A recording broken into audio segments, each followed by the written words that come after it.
ঢাকা আন্তর্জাতিক বাণিজ্য মেলায় দুপুরের পর ক্রেতা ও দর্শনার্থীর ভিড় বেড়েছে। সেই খবর জানাতে মেলা প্রাঙ্গণে আছেন সহকর্মী সাখাওয়াত হোসেন শাহ।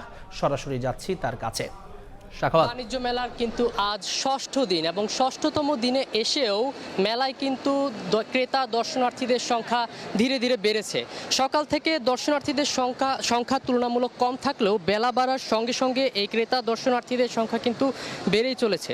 আমরা এখানকার ক্রেতাদের সাথে কথা বলেছিলাম, তারা যেটি জানিয়েছেন সকাল থেকে তারা ক্রেতাদের আনাগোনা খুব কম থাকলেও যখন বেলা ৩টা বেজে যায়, প্রতিদিন বেলা ৩টা বাড়ার পর থেকে তাদের মূল যে কেনা বেচাটা সেটা জমে ওঠে।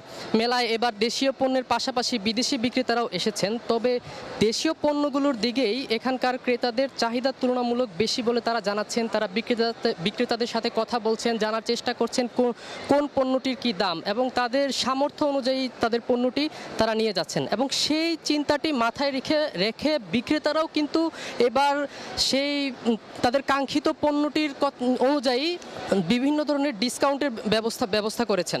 এর মধ্যে রয়েছে রান্নাবান্নার প্রয়োজনীয় জিনিসপত্র, কুকারিজের জিনিসপত্র, বিশেষ করে দেশি পোশাক, যেখানে মহিলারাও চাচ্ছেন তাদের প্রয়োজনীয় দেশি পোশাকটি নিতে। আর পুরুষদের জন্য যেটি প্রতি বছরই আমরা দেখতে পারি যে ব্লেজারের দোকানগুলোতেও রং বেরঙের ব্লেজার এবং বিভিন্ন মাত্রার ডিসকাউন্টের ব্যবস্থা করা হয়েছে।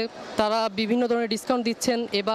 এছাড়াও যারা এবার মেলায় ফার্নিচারের কেনার কথা চিন্তা করছেন তাদের জন্য কিন্তু একটি সুখবর হচ্ছে, এবারের মেলায় ব্যাপক ফার্নিচারের ব্র্যান্ডগুলো উপস্থিতি কিন্তু লক্ষ্য করা যাচ্ছে এবং তারাও ফার্নিচার ব্যবসায়ী তারাও কিন্তু 15% থেকে শুরু করে 30-35% ডিসকাউন্ট দিয়ে ক্রেতাদের আকৃষ্ট করার চেষ্টা করছেন এবং সেখানে সকলেই তারা পরিবার পরিজন নিয়ে পছন্দ অনুযায়ী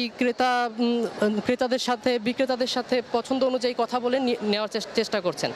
বিদেশি স্টলগুলোর ক্ষেত্রে আমরা দেখতে পেরেছি যে শাল কিংবা এই জাতীয় পোশাকগুলো, যেখানে নারীদের উপস্থিতি বেশ ব্যাপক এবং তারা চেষ্টা করছেন তাদের পছন্দ মতো শালটি কিনে নিয়ে যেতে।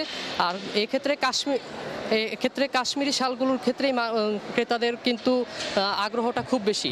তো মোটা দাগে বলা যায় ঢাকা আন্তর্জাতিক বাণিজ্য মেলার ষষ্ঠতম দিনে এসে কিন্তু ক্রেতাদের যে সমাগমটি সেটি সর্বশেষ 30তম দিন কিংবা তারপরও যদি বর্ধিত করা হয় তারপরও সেই সমাগমটি আরও বেশি বাড়তে থাকবে কিংবা ক্রেতারাও তাদের পছন্দের পণ্যটি কিনতে পারবেন, এমনটাই প্রত্যাশা করছেন সকলে।